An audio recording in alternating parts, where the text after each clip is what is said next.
राम राम दोस्तों। आज की कहानी शुरू करने से पहले मैं आपसे एक सवाल पूछना चाहता हूँ।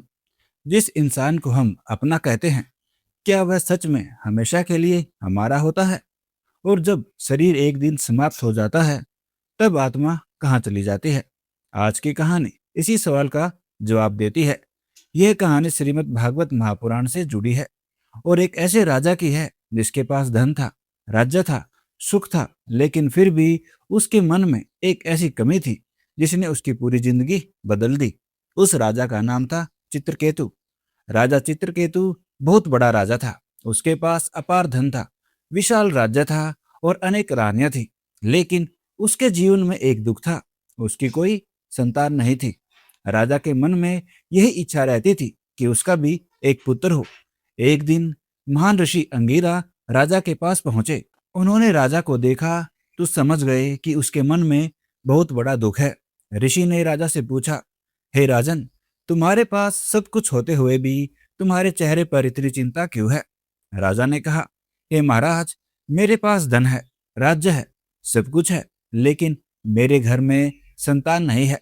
मैं चाहता हूं कि मुझे एक पुत्र मिले। ऋषि ने उसे पुत्र प्राप्ति का आशीर्वाद दिया। कुछ समय बाद राजा के घर पुत्र का जन्म हुआ। राजा की खुशी का ठिकाना नहीं रहा। जिस बच्चे के लिए वह वर्षों से परेशान था, अब वही बच्चा उसकी गोद में था। लेकिन दोस्तों, यही से कहानी में एक ऐसा मोड़ आया जिसकी राजा ने कभी कल्पना भी नहीं की थी। राजा का सारा प्रेम उस बच्चे पर केंद्रित हो गया। वह हर समय उसी के बारे में सोचता, उसी के साथ समय बिताता और उसी को अपना संसार समझने लगा। लेकिन राजा की दूसरी रानियों के मन में ईर्ष्या पैदा हो गई। उन्हें लगा कि अब राजा का सारा प्रेम इसी बच्चे को मिल रहा है। धीरे धीरे उनके मन में गलत विचार आने लगे और एक दिन उस बच्चे को विष दे दिया गया। बच्चा अचानक बीमार पड़ा और कुछ ही समय बाद उसकी मृत्यु हो गई। राजा चित्रकेतु पर जैसे पहाड़ टूट पड़ा। जिस पुत्र के लिए उसने वर्षों तक प्रार्थना की, वही पुत्र उसकी आंखों के सामने चला गया। राजा रोने लगा और बार बार कहने लगा, मेरा बेटा मुझे छोड़कर कहाँ चला गया? भगवान ने मेरे साथ ऐसा क्यों किया? उसके दुख को देखकर ऋषि अंगीरा और नारद मुनि वहां पहुंचे। उन्होंने राजा को समझाने की कोशिश की, लेकिन राजा का मन किसी बात को सुनने के लिए तैयार नहीं था। तब नारद मुनि ने कहा, हे राजन, तुम इस बच्चे को अपना पुत्र कह रहे हो, लेकिन क्या तुम जानते हो कि यह आत्मा इससे पहले कहाँ थी और आगे कहाँ जाएगी? राजा कुछ समझ नहीं पाया। तब ऋषि ने अपनी दिव्य शक्ति से उस बालक की आत्मा को कुछ समय के लिए बुलाया।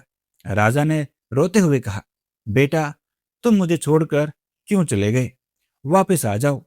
लेकिन उस आत्मा ने जो उत्तर दिया, उसे सुनकर राजा की आंखें खुल गई। उस आत्मा ने कहा, मैं किसका पुत्र हूँ और आप मेरे कौन हैं? मैंने न जाने कितने जन्म लिए हैं और न जाने कितने लोगों को अपना माता पिता, भाई, पत्नी और पुत्र माना है। हर जन्म में रिश्ते बदलते रहे, फिर किस रिश्ते को मैं अपना स्थायी रिश्ता मानूं? राजा बिल्कुल शांत हो गया।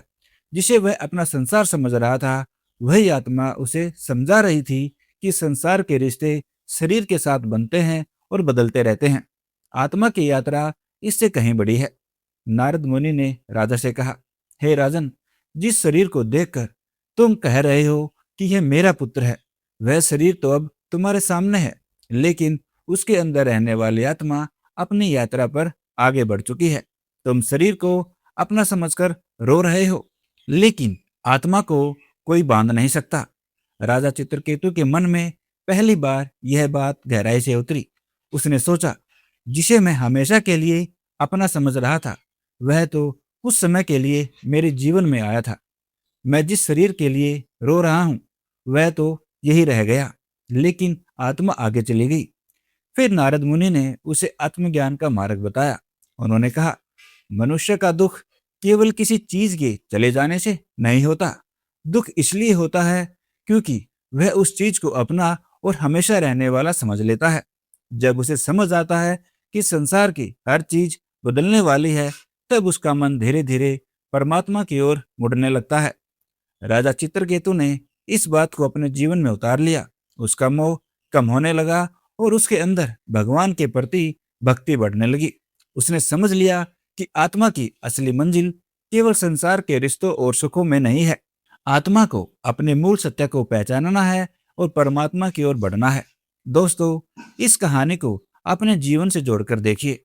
हम भी अपने परिवार, धन, घर, पद और रिश्तों को लेकर कहते हैं, यह मेरा है। लेकिन क्या हम जानते हैं कि ये सब कितने समय तक हमारे साथ रहेंगे? आज जो हमारे पास है, कल वह बदल सकता है। शरीर भी बदलता है, रिश्ते भी बदलते हैं और परिस्थितियां भी बदलती हैं। लेकिन आत्मा की यात्रा इन सब से कहीं बड़ी है।